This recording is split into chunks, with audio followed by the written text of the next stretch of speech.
இஸ்லாத்துல வைக்கக்கூடாத பெயர்கள். இப்போலாம் குழந்தைங்களுக்கு பேர் வைக்கும்போது பேரு இஸ்லாமிய அடிப்படையில் இருக்கா, அழகான அர்த்தம் இருக்கக்கூடிய பேரா இருக்கான்னு பாக்குறது இல்ல. பெற்றோர்கள் தங்களுடைய குழந்தைகளுக்கு ஸ்டைலான பேரா இருக்கா, கம்மி எழுத்துக்கள் இருக்கக்கூடிய பேரா இருக்கா, இல்லன்னு சொன்னா அப்பாவோட அம்மாவோட பேரை சேர்த்து ஒரு வார்த்தை உருவாக்கி அதுல இருந்து ஒரு பேரை உருவாக்குறாங்க. இஸ்லாத்துல இன்னும் சில பேர்கள் மோசமான அர்த்தம் இருக்கக்கூடியதா இருக்கு.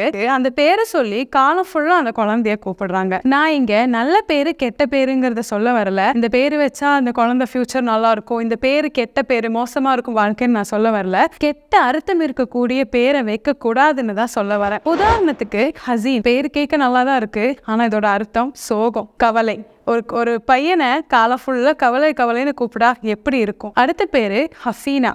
இந்த பேரும் ஸ்டைலா தான் இருக்கு, ஆனா இதோட அர்த்தம் முட்டாள். அடுத்ததா பொதுவா நம்ம நிறைய பேர் இந்த பேரை கேள்விப்படுறோம். ரியா. ரியா அப்படிங்கிற வார்த்தைக்கு அர்த்தம் முகஸ்துதி, அதாவது மற்றவங்களுக்கு காட்டுறதுக்காகவே இபாதத் செய்யறது, சதக்கா கொடுக்கறது.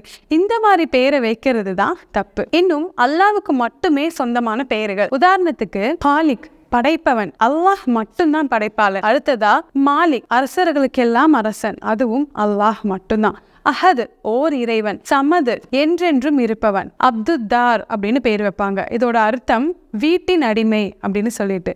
அடுத்ததா அப்துல் அலி.